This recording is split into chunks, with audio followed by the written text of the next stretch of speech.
প্রধানমন্ত্রী পশ্চিমবঙ্গে এলেন এক কথায় দমদমে, এবং দমদমে যে জায়গায় তিনি সভা করলেন জায়গাটা খুব গুরুত্বপূর্ণ। দমদম সেন্ট্রাল জেল মাঠ। এই সেন্ট্রাল জেল মাঠে সভা করায় কি কোনো বার্তা ছিল? বেশ কয়েকটা বার্তা ছিল, সেটা জানার জন্যই আজকে এসেছি অধ্যাপক বিমল শঙ্কর নন্দের কাছে, যিনি বিজেপির মুখপাত্র বটে। স্যার, এই যে জায়গাটাকে বেছে নেওয়া হলো, কি বুঝছেন? কোনো বার্তা ছিল কি? না, এটা গান ছিল না, কথা কিছু কিছু বুঝে নিতে হয়, সে তো মুখে বলা যায় না, কোনো একটা ছবির গান ছিল। যাই হোক, এখন তুমি যদি আমাকে ওপেনলি ওপেন কতগুলো বার্তা তুমি দেখতে আমরা বুঝতে পারছি, দেখতে পাচ্ছি, সেগুলো বলো, সেটা একরকম।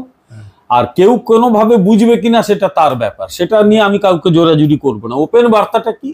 পার্টির কর্মীদের কাছে বার্তা যে এই দলটাকে ক্ষমতায় আনতে হবে। পার্টির কর্মীদের কাছে বার্তা যে ভারতীয় জনতা পার্টিকে ক্ষমতায় না আনলে পশ্চিমবাংলা সর্বনাশ হয়ে যাবে। আর একটা বার্তা, অর্থাৎ এখনকার যে শাসক দল তাকে ক্ষমতা থেকে সরাতে হবে। উনি বারবার বলেছেন এদের জানাহি হোগা, এরা না গেলে পশ্চিমবাংলাকে এটা নিশ্চিহ্ন করে দেবে, ধ্বংস করে দেবে। পশ্চিমবাংলা একেবারে খাদের কিনারায় দাঁড়িয়ে আছে, একেবারে পতন এবং মৃত্যু সময়ের অপেক্ষা, যদি এই দলটা ক্ষমতায় থেকে যায়। সুতরাং এই দল বর্তমান যারা বিরোধী দল, বিজেপি দল, যারা মিটিংটার আয়োজন করেছিল তাদের ক্ষমতায় আনা, এবং বর্তমান শাসক দল যারা বারবার বিরোধিতা করছে, নরেন্দ্র মোদীকে, বিজেপিকে, তাদের উপর আক্রমণ চালাচ্ছে, গালিগালাজ করছে, তাদের ক্ষমতা থেকে সরানো একেবারে স্পষ্ট বার্তা। আরেকটা বার্তা উনি দিয়েছেন যে ঠিক নরেন্দ্র মোদী বলার আগে বিধানসভায় বিরোধী দলনেতা কতগুলো কথা বলেছিলেন যে পশ্চিমবাংলাকে আপনাকে বাঁচাতে হবে। তিনি একদম অনুরোধ জানিয়েছিলেন, কারণ এবার এখানে যেভাবে এই পশ্চিমবাংলাকে প্রায় পশ্চিম বাংলাদেশ বানিয়ে দেওয়া হচ্ছে, যেভাবে এসআইআর কে বাধা দেওয়া হচ্ছে, এসআইআর করতে দেবো না, যেভাবে বলা হচ্ছে যে নির্দেশ দিলে, নির্বাচন কমিশন নির্দেশ দিলে সেই নির্দেশ মানবো না, না পরে মানতে বাধ্য হয়েছে, কিন্তু তখন তো নির্দেশ মানবো না বলেছিল।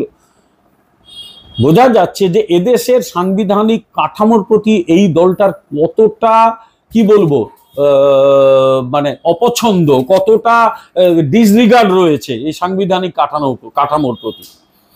এখানে একটা বার্তা যে সাংবিধানিক কাঠামোকে মানতেই হবে। আর সবচেয়ে বড় কথা, পশ্চিমবাংলার উন্নয়নের কথা বলেছেন, যে পশ্চিমবাংলায় উন্নয়ন রয়েছে, তো এখানে উন্নয়ন হওয়া উচিত ছিল, হয়নি, উন্নয়ন এজেন্ডায় রয়েছে।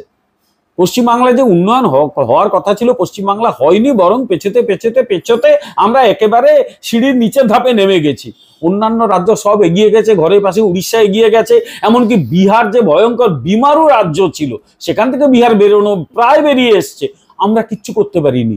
এটা একটা বার্তা যে উন্নয়ন চাই, মাননীয় প্রধানমন্ত্রী তো বলেছেন। ফলে এই বার্তাগুলো গুরুত্বপূর্ণ, এইগুলো একদম চোখে দেখার মতো, চোখে পড়ার মতো বার্তা। আবার জেলের কাছে থাকলে অনেকেই বুঝছেন যে এর মধ্যে একটা হিডেন বার্তা রয়েছে। আমি নিজেই মুখপাত্র হিসেবে কথাগুলো বলতে পারি না, কিন্তু একজন সাধারণ মানুষ হিসেবে বলতে পারি যে আচ্ছা, জেলে যাবার ভয় কে পায়? যে চুরি করে। জেলে যাওয়ার ভয় পায় কে? যে বাটপাড়ি করে, যে দুর্নীতি করে। এই চোর, দুর্নীতিগ্রস্ত, বাটপাড়, তাদের স্থান তো জেলে। এখন কেউ যদি সেন্ট্রাল জেলে মিটিং দেখে ধরেই নেয় যে সেখানে একটা বার্তা রয়েছে, সে ধরে নিতে পারে।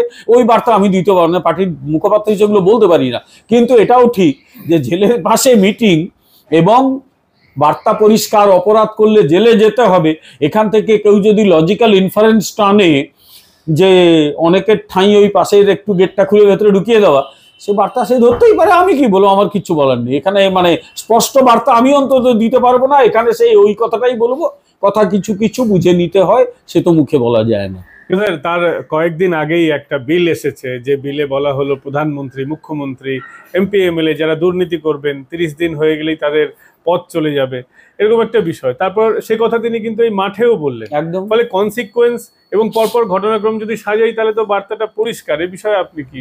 না, আমি আবার বলছি, কে কিভাবে বার্তাটাকে নেবে সেটা তার ব্যাপার। আমি ওই বার্তা গ্রহণে তো বাধা দিতে পারি না, যে কেউ বার্তা গ্রহণ করতে পারে।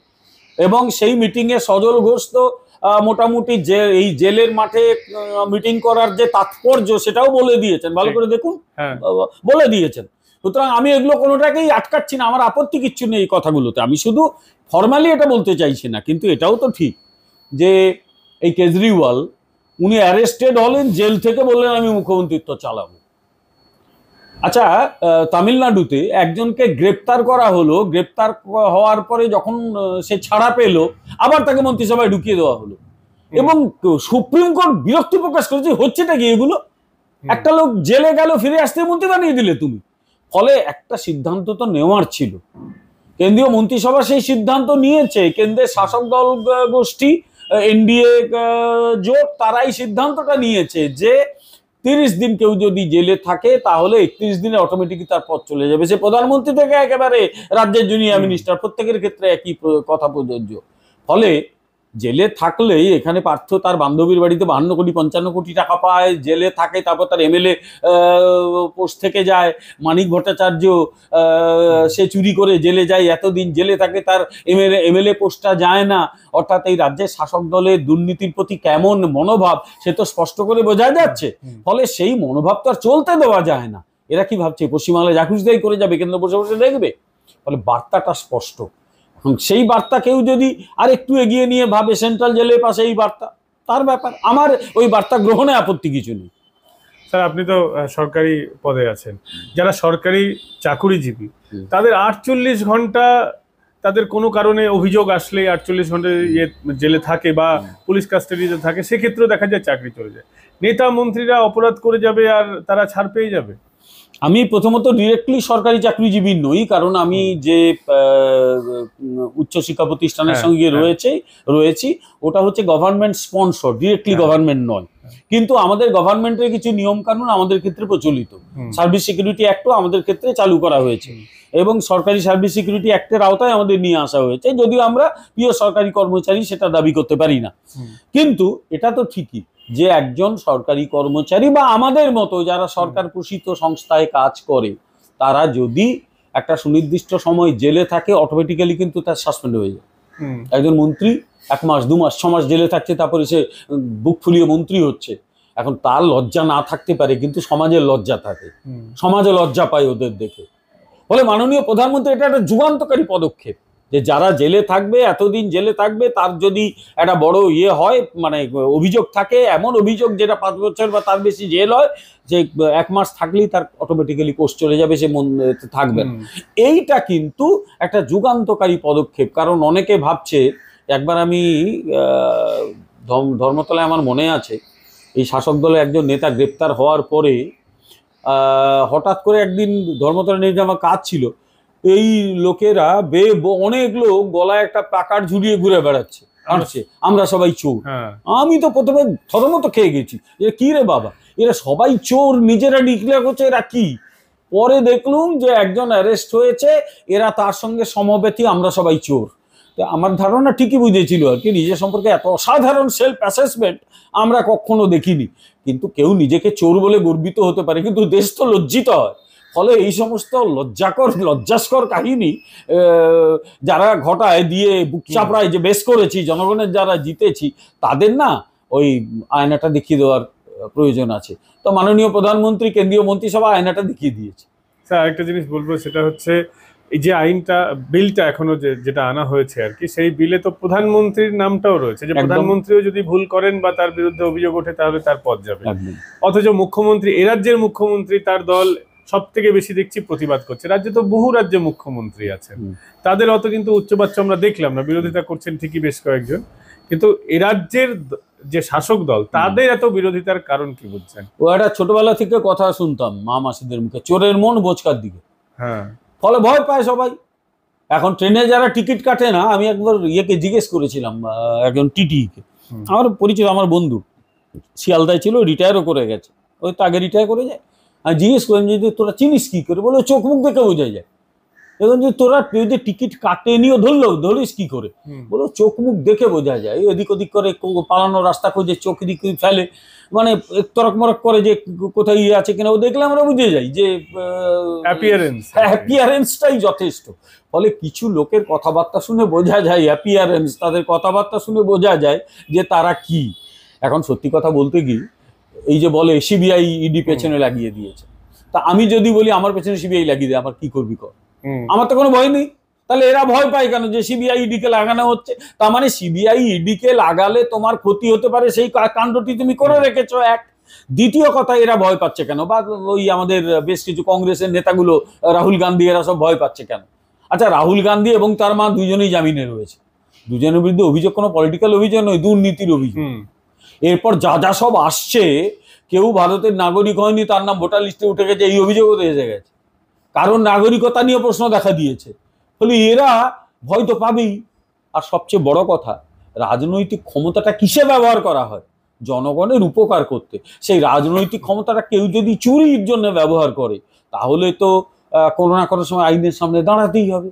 আর সবচেয়ে বড় কথা হচ্ছে যে রাজনৈতিক ক্ষমতা ব্যবহার করে চুরি করলে জেলে যেতে হবে, এটা তো মানতে হবে। তো কেন্দ্রীয় সরকার ছাড়বে না, তার কারণ এটা না খানেগা না খাউঙ্গা না খানে দুঙ্গার সরকার। এটা কংগ্রেস সরকার নয়, এটা মনমোহন সিং এর সরকার নয় যে সব বেচে দিয়ে খেয়ে নিয়েছে, কমনওয়েলথ কেলেঙ্কারি, অমুক কেলেঙ্কারি, সুখ কেলেঙ্কারি, সেটা নয়। আজকে এতদিন গেলে একটা কেলেঙ্কারি অভিযোগ আনা যায়নি।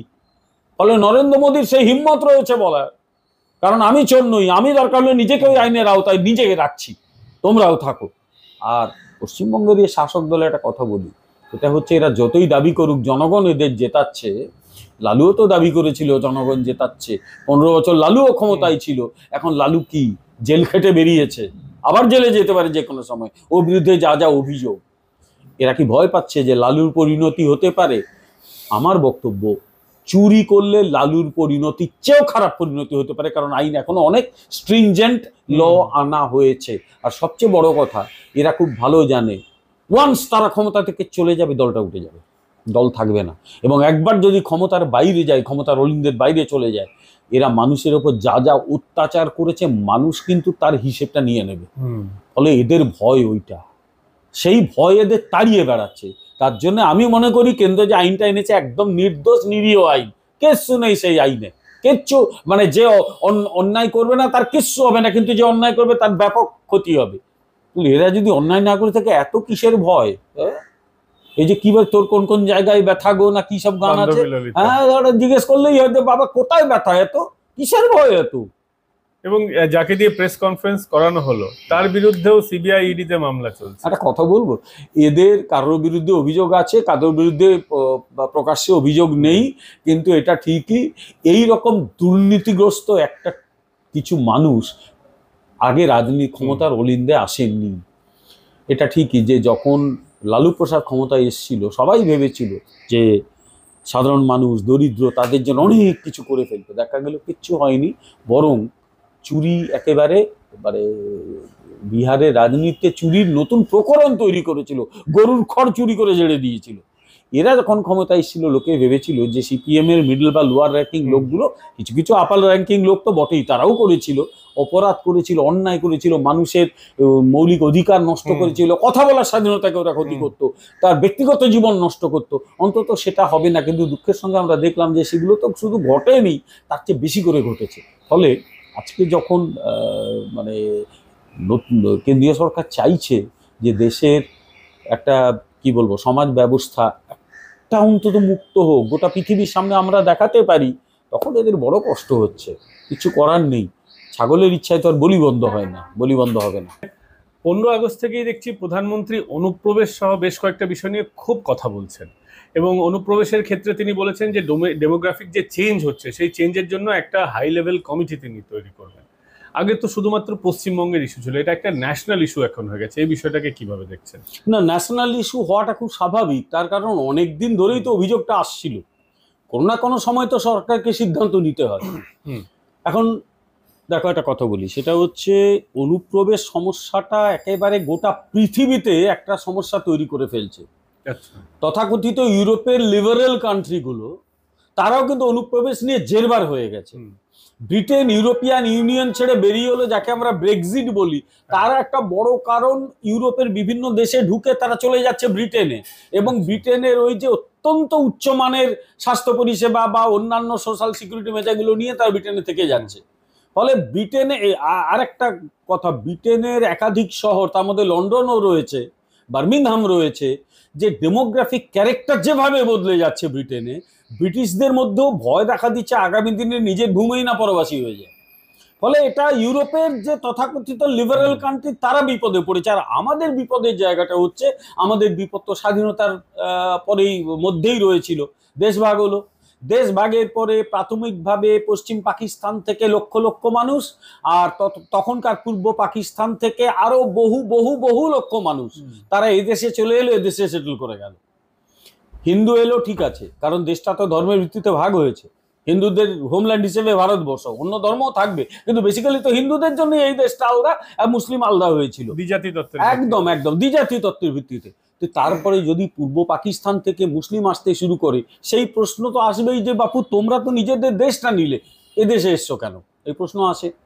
তারপরেও ভারতবর্ষের অধিকাংশ শাসক ভীষণ লিবারেল ছিল, আবার কংগ্রেসের মতো কিছু শাসক ছিল যারা একেবারে কি বলবো এইসব ব্যাপারে ভাবেইনি, আর বামেরা তো এসব নিয়ে তাদের একটা ন্যারেটিভ আছে, তারা অন্যরকম ন্যারেটিভ করে। কিন্তু গত 10 বছর ধরে বা তারও বেশি ধরে, আমি বলবো হয়তো 20 বছর, ওটা যখন 9/11 হলো আমেরিকা যুক্তরাষ্ট্রে, তারপর থেকেই গোটা পৃথিবী জুড়ে একটা আতঙ্কের বাতাবরণ তৈরি হয়ে গেছে। সেটা হচ্ছে এই যে আরবের কান্ট্রিগুলো বা পাকিস্তান থেকে বা বাংলাদেশ থেকে এইরকম মুসলিম কান্ট্রিগুলো থেকে অনুপ্রবেশ ঘটছে।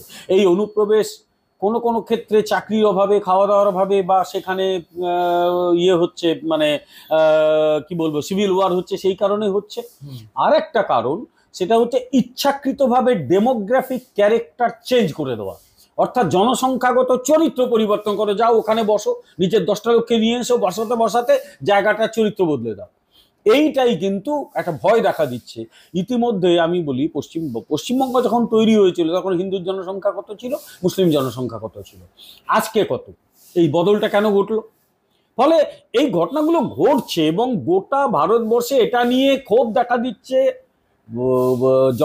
জনসাধারণের মধ্যে ক্ষোভ হচ্ছে, রাগ হচ্ছে যে সরকারকে এ নিয়ে অ্যাকশন নিতে হবে। তো সরকার তো জনগণের মতের প্রতিফলন ঘটায়, সরকার তো নিজে কোনো গজদন্ত মিনারে বসে থাকে না। ফলে সরকারও দেখছে যে ডেমোগ্রাফিক ক্যারেক্টার চেঞ্জ হচ্ছে, সরকার সেই ব্যাপারে ব্যবস্থা নিচ্ছে। আর মাননীয় প্রধানমন্ত্রী তো লালকেল্লা দেওয়া ভাষণে ডেমোগ্রাফিক ক্যারেক্টারের এই যে বদল, জনসংখ্যার চরিত্র পরিবর্তন নিয়ে কথাই বলেছেন।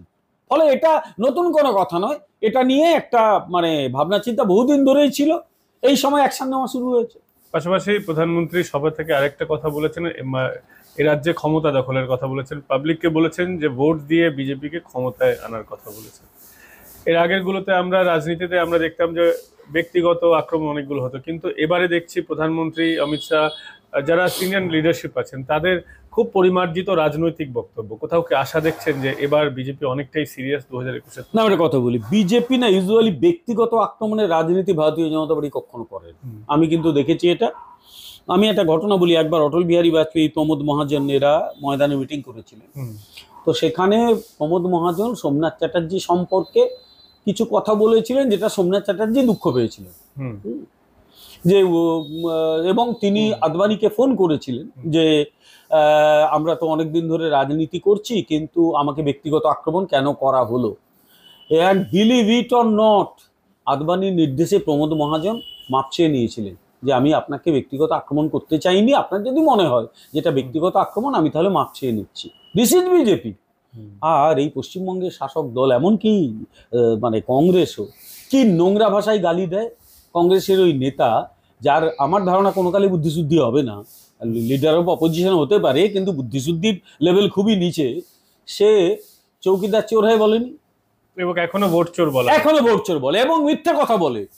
মিথ্যে কথা বলে এই কারণে, যার ডাটার ভিত্তিতে কথাগুলো বলছিল, সিএসডিএস এর সঞ্জয় কুমার ক্ষমা চেয়েছে যে আমার ডেটা ভুল ছিল, আমি ভুল করেছি, ক্ষমা চেয়েছি, এখনো চালিয়ে যাচ্ছে এই গোয়ার তুমি টাকা না। আসলে কংগ্রেস এখন চাইছে এই নির্বাচন কমিশন থেকে শুরু করে সুপ্রিম কোর্ট, এদের প্রত্যেকের ওপরে যে একটা মানুষের আস্থা আছে, আস্থা থেকে টলিয়ে দেবে। কারণ ও প্রধানমন্ত্রী হতে পারেনি, জীবনে হতেও পারবে না, কিন্তু পাগলামো করছে তো প্রধানমন্ত্রী হওয়ার জন্য। ও ভেবে যে প্রধানমন্ত্রী হওয়াটা ওর পৈতৃক সম্পত্তি, আর এই পৈতৃক জমিদারিতে ভারতবর্ষে চলে না। তো ভারতবর্ষে যেটা চলে সেটা হচ্ছে এখন গণতন্ত্র গ্রাসরুটে পৌঁছেছে, এখানে চাওয়ালেও প্রধানমন্ত্রী হতে পারে, কারো পৈতৃক জমিদারি নয় এ দেশটা, যেরকম ওই গান্ধী পরিবার মনে করে। ফলে তারা এটাই করছে। আর এই রাজ্য সরকার, এই রাজ্যের শাসক দল, তারাও তো এই একই ইয়েতে যাচ্ছে, কারণ তারাও তো ভাবছে যে ইনি ক্ষমতায় আছেন, তারপর আরেকজন। এই তোমারই একটা পডকাস্ট দেখছিলাম, উনি আমার দলে ছিলেন, দক্ষিণ কলকাতার নেত্রী ছিলেন, ওই দলে চলে গেছেন বোধহয় গতকালই বা পরশুদিন পডকাস্টটা তুমি নিয়েছিলে, ওর ইন্টারভিউটা নিয়েছিলে, আজকে আমি বসে বসে শুনছিলাম। সেখানে ও বিজেপি করেছে এতদিন, সামান্যতম তার মানে ইয়েও হলো না, বুদ্ধি হলো না, বলছে যে পশ্চিমবঙ্গের মুখ্যমন্ত্রী তার যোগ্য উত্তরসূরি তৈরি করে ফেলেছে। তার মানে একটা দল তার উত্তরসূরি করবে একটা পরিবার থেকে, সাধারণকে এটা বলতে পারলো না, সাধারণ মানুষ কেউ এলো না, রাজার বেটাই রাজা হবে। হ্যাঁ, রাজার বেটাই রাজা হবে, তো ওই জন্য যুবরাজ চলছে কথাগুলো। আর সে বিজেপি করতো 2 দিন আগে, সে কেন গেল তার ব্যাপার, গেলে কিছু হয় না, ওরকম বহু নেতা যে আমি যে চলে যাই বিজেপির কি করার টিম হবে, দল অনেক বড়, সুতরাং সেটা কিছু না। ফলে গণতন্ত্রকে এরা ভেবে নিয়েছে যে গণতন্ত্রকে এরা ব্ল্যাকমেইলিং করবে, সেখানে পরিবারবাদ বসাবে। মাননীয় প্রধানমন্ত্রী কিন্তু একটা কথা বলেছেন, পরিবারবাদ হচ্ছে এদেশে সবচেয়ে বড় বিপদ। ফলে পরিবারবাদ, দুর্নীতি এগুলো মিলে একটা বিপজ্জনক পরিস্থিতি তৈরি করেছে। এরা নিজেদের স্বার্থে ডেমোগ্রাফিক ক্যারেক্টার বদলে যাক কিছু বলে না, সব ধ্বংস হয়ে যাক কিচ্ছু মানে, এদের সঙ্গে মিশেছে বামপন্থীগুলো। ফলে লেফট লিবারেল ইকোসিস্টেম, তার সঙ্গে আঞ্চলিকতাবাদ, এটা খুব ডেঞ্জারাস একটা মানে ককটেল তৈরি হয়েছে। এটাকে ভাঙার দরকার, মাননীয় প্রধানমন্ত্রী ওটাকেই ভাঙার চেষ্টা করছেন। স্যার, এসআইআর এ রাজ্যের তরফ থেকে বাধা দেওয়া হচ্ছে স্পষ্টভাবে, সবাই আমরা দেখতে পাচ্ছি। অনেক ডিলে করে কিছু পদক্ষেপ নেওয়া হলো বটে, কিন্তু এসআইআর যদি না হয়, আলটিমেটলি না হয়, এর কি প্রভাব হতে পারে বাংলার রাজনীতিতে? না, আমি বিশ্বাসই করি না যে এসআইআর হবে না, কারণ বিহারে এত সমস্যার পরেও যদি এসআইআর হয়ে থাকে, পশ্চিমবাংলা এসআইআর, সেখানে আপনাদের সরকার ছিল তো, এখানে তো নেই। নাইও, এসআইআর ছাড়া ভোট হবে না। বিহারে এসআইআর হবে, ভোট হবে। পশ্চিমবাংলায় এসআইআর হবে না, ভোট হবে, তো হতে পারে না। এক যাত্রায় পৃথক ফল তো হয় না। এখানকার মানুষের অধিকার আছে তো, রাইট টু ইকুয়ালিটি ক্ষেত্রে। এখানেও একটা মানে সুস্থ এবং সঠিক ভোটার লিস্ট তৈরি করার এবং সেই ভোটার লিস্ট দেখে ভোট দেওয়ার, সঠিক ভোট দেওয়ার অধিকার এ রাজ্যের রয়েছে, সরকারের অধিকার রয়েছে ভোটার লিস্ট তৈরি করার। কোনো রাজনৈতিক দল ওটা করতে পারে না। নির্বাচন কমিশন সংবিধান অনুযায়ী তার একটা অধিকার রয়েছে, সে সঠিক ভোটার লিস্ট তৈরি করবে। আর্টিকেল 322 ভালো করে দেখে নেবে, আর রিপ্রেজেন্টেশন অফ পিপল অ্যাক্ট। যদি বিএলএদের বাধা দেওয়া হয়, যদি মারধর করা হয়, না, তাহলে যদি ভোটার লিস্ট না হয় ভোট হবে কি করে? পরিষ্কার তো, আগে ভোটার লিস্ট তারপরে ভোট। বিহারে যদি হয়ে থাকে পশ্চিমবাংলা হবে। কিন্তু আমার ধারণা এই শাসক দল যতই চেঁচামেচি করুক, ঠিক করতে দেবে কেন জানো? প্রথমে বলছিল না আমি কারণ করতে দেবো না, কোনো সরকারি কর্মচারীদের বিরুদ্ধে কিচ্ছু করতে দেবো না, সাসপেন্ড করবো না। অলরেডি সাসপেন্ড হয়ে গেছে 2 জন, এফআইআরটা হয়নি, ওয়েট করে এফআইআরটা হবে। যদি না করে এফআইআর, তাহলে কিন্তু নির্বাচন কমিশন কঠোরতম ব্যবস্থা নেবে, আমি বলে দিচ্ছি, কঠোরতম ব্যবস্থা। এসআইআর করতে হবে, তার আগে এফআইআরও করতে হবে। কিন্তু ভোট এলেই দেখি আমি মুখ্যমন্ত্রী নানান রকমের দান খয়রাতির প্রকল্প করেন। এবছরে দেখলাম দুর্গাপুজোয় বাড়িয়ে দিয়েছেন, দিয়ে দেন না, কিন্তু এই ধরনের বিষয়গুলো তিনি করছেন। পাশাপাশি ভোট এলে যদি দেখা যায় ফের লক্ষ্মীর ভান্ডারে বরাদ্দ বাড়িয়ে দেওয়া হলো, বিভিন্ন নতুন নতুন প্রকল্প কিছুদিনের জন্য হলেও যদি করা হয়, বা এখন দেখেছি যে 5,000 টাকা করে পরিযায়ীদের শ্রমিকদের দেওয়া হবে বলে বলছেন, এইগুলো কি আবার মানুষের মন ঘুরিয়ে দেওয়া দিয়ে আড়াই তারা ক্ষমতায় কি থাকতে পারবেন এভাবে? আমি একটা কথা বলি, সেটা হচ্ছে 2019 নির্বাচনের আগে কংগ্রেস বলেছিল যে হ্যাঁ বিজেপি 500 টাকা করে দেয় কৃষকদের, আমরা 5,000 টাকা করে দেবো, বছরে 60,000 টাকা। টাকাটা ওর কোন ঠাকুরদা দেবে আমরা ওদের জানতাম না, কিন্তু বলে তো দিয়েছিল। আচ্ছা, মানুষ কি মেনেছিল? মানেনি, কংগ্রেসকে ভোট দেয়নি। 2024 সালে নানা রকম নোংরা কথা রটানো হলো, আমরা নাকি সংবিধান ধ্বংস করে দেবো, সব 1 লাখ টাকা এবারে বাড়ালো। সামান্য কিছু মানুষ হয়তো বিভ্রান্ত হয়েছিল, তারপরেও কি ওদের জিতিয়েছে? সেই তো 99, 100 তো পেরোতে পারেনি। ফলে মানুষ কিন্তু মোটামুটি এখন বুঝে যায় যে কার প্রতিশ্রুতির মধ্যে কি রয়েছে। আমি খয়রাতি বলি না, প্রয়োজনে টাকা দেওয়া হবে। আচ্ছা, কৃষকদের যে টাকা দেওয়া হয় 500 টাকা দেওয়া হয় কেন? তার বীজ, সার এগুলো কেনার সাহায্য হিসেবে। মহিলাদের যে টাকাটা দেওয়া হয়, এটা ঠিকই, আমাদের এদেশের মহিলাদের একটা বড় অংশ কাজ করে না, তো তাদের তো হাতে টাকা লাগে। সেই টাকা মধ্যপ্রদেশে, আমি বলবো এরা লক্ষ্মীর ভান্ডারের কথা বলে, তো আমি আরেকটু আগে এগিয়ে যাই। এই সরকার চালু করার, লক্ষ্মীর ভান্ডার চালু করেছিল কবে? সম্ভবত 2019 সালে, ওরকমই 18-19 সালে। তার 6 মাস আগে আসাম চালু করেছিল। নামটা বলে দিচ্ছি, অরুণোদয় যোজনা। আচ্ছা, তুমি নেট দেখে নেবে, লক্ষ্মীর ভান্ডার অরুণোদয় যোজনা। অরুণোদয় যোজনা তার 6 মাস আগে চালু হয়েছিল। এরা যা দিয়েছিল 500 টাকা, ওরা অনেক বেশি টাকা দিত। এখনো টাকাটা বেড়েছে। কাদের জন্য? সমাজের পিছিয়ে পড়া অংশের মানুষ, দারিদ্র সীমার নিচে থাকা মানুষ, বিশেষত যে পরিবারে মানে যাদের অ্যাকচুয়ালি প্রয়োজন, একজন প্রতিবন্ধী থাকবে তাকে আগে সুযোগ দেওয়া হবে। আচ্ছা, তারপরে কি আসাম সরকার বলেছিল কোথাও আমি ব্রিজ করতে পারবো না, আমি কালভার্ট বানাতে পারবো না কারণ লক্ষ্মীর ভান্ডার দিচ্ছি? পশ্চিমবাংলায় তাই হয়, যে আমার লক্ষ্মীর ভান্ডার চলছে, আমি আর কিচ্ছু দেবো না, সব রাস্তা তৈরি টাকা এখান থেকেও। এখন রাস্তার অবস্থা দেখেছি কি, কিচ্ছু টাকা নেই, টাকা শেষ করে দিয়েছে একেবারে। আমার কথা, তুমি লক্ষ্মীর ভান্ডার দাও, যা খুশি দাও, উন্নয়নটাও করো। তুমি যদি উন্নয়ন না করো, লক্ষ্মীর ভান্ডার বা এইসব টাকা দিতে থাকো, তাহলে ধরতে হবে যে তুমি খালি নির্বাচনে জেতার জন্য আছো। আর এটা বাচ্চা ছেলেও বোঝে যে নির্বাচনে জেতার জন্যই এদের সব চেষ্টা, কারণ এরা একবার ক্ষমতা থেকে যাওয়া মানে একদম পলিটিক্যাল ক্যারিয়ার তো শেষ, অনেকেরই মানে অন্য কিছু শেষ কিনা আমি জানি না, ফলে সেই ভয় তো এদের মধ্যে রয়েছে। কিন্তু মানুষ তো সব বোঝে, ফলে শেষ পর্যন্ত মানুষ কি সব এদের এই জালিয়াতি ধরে নেবে? এটা জালিয়াতি, রাজনৈতিক জালিয়াতি। আমার মনে হয় না যে মানুষ এই জালিয়াতিতে ভুলবে। স্যার শেষ প্রশ্ন, সেটা হচ্ছে বামেরা বলতো ভোট হয় না, ভোট করাতে হয়।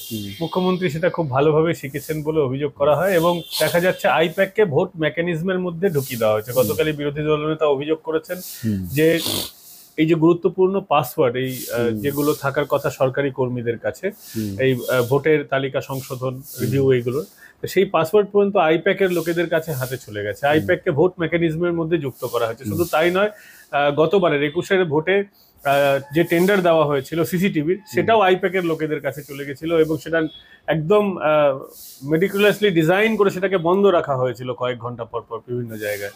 তো এইভাবে যদি চলতে থাকে তাহলে কিভাবে মানুষের ভোটের প্রতিফলন হবে? কথা বলি, শুভেন্দু অধিকারী অত্যন্ত রেসপন্সিবল একজন লিডার, এবং উনি যেগুলো বলেন খবর নিয়েই বলেন। সুতরাং উনি যেটা বলেন আমি সেটা বলেছেন, প্রমাণ আছে, এবং তিনি, আমি তো বিশ্বাস করি, আমি তো বললাম তো বিশ্বাস করি, কারণ উনি যা বলেন খবর নিয়ে বলেন, উল্টোপাল্টা হুট করে স্ট্রে কমেন্ট করেন না।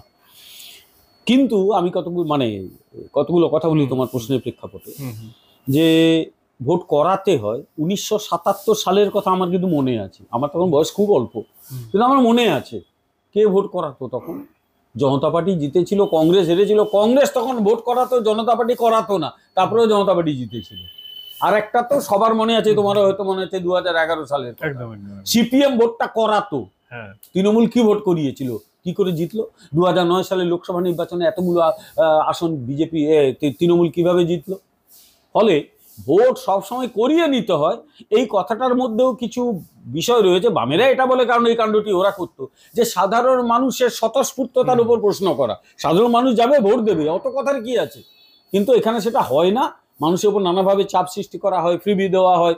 এখন পশ্চিম বাংলা না, এটা একটা অন্য ডাইমেনশন দিয়ে দিয়েছে এরা। কোথাকার কোন কোম্পানিকে এনে তারা এখানে তাকে দিয়ে যা খুশি তাই করাচ্ছে। এখন 2026 সালে বিজেপি ক্ষমতায় এলে এবার এই কোম্পানিগুলোকে কিন্তু প্রশ্নের মুখে আনতে হবে, কারণ পশ্চিমবাংলার সমাজ ব্যবস্থাকে, রাজনৈতিক ব্যবস্থাকে এরা কিন্তু বিপর্যস্ত করছে। ফলে যা করছো করে যাও, 2026-এর পরে পশ্চিমবাংলায় থাকতে পারবে নাকি তোমরা ব্যবসা করে খেতে পারবে? আমি হুমকি দিচ্ছি না, আমি জাস্ট একটা কথা বলছি, কারণ যা যা কাজ করছে এরা, অধিকাংশ কাজই কিন্তু ইল্লিগাল কাজ হচ্ছে। আমি কোনো কোম্পানির নাম করছি না, কিন্তু কি করছি বলছি সবাই বুঝে যাচ্ছে। ফলে এই অন্যায়গুলো যারা করছে তাদের কিন্তু আইনের মুখোমুখি হতে হবে। দ্বিতীয় কথা, এটা তো লজ্জার বিষয় যে একটা রাজনৈতিক দল তার কর্মীদের বিশ্বাস করে না, একটা প্রাইভেট কোম্পানিকে বিশ্বাস করে, তাদের ডেকে তাদের দিয়ে কাজ করাচ্ছে। এই যদি হয় তাহলে একটা দেশের রাজনৈতিক অবস্থা কোন জায়গায় পৌঁছায়, একটা রাজ্যের রাজনৈতিক পরিস্থিতি কোন জায়গায় পৌঁছতে পারে। এ কারণে আমি বলছিলাম যে আমরা সত্যি এমন একটা বাজে অবস্থায় পৌঁছে গেছি না, যে দল, আদর্শ, দলের শৃঙ্খলা, দলের গুরুত্বপূর্ণ ব্যক্তি দিয়ে কাজ করানো সব উঠে গেছে। কোথাকার সব কোম্পানি কাজ করে দিচ্ছে। এটা কি মানে প্রাইভেট কোম্পানি নাকি মাল্টিন্যাশনাল কর্পোরেশন?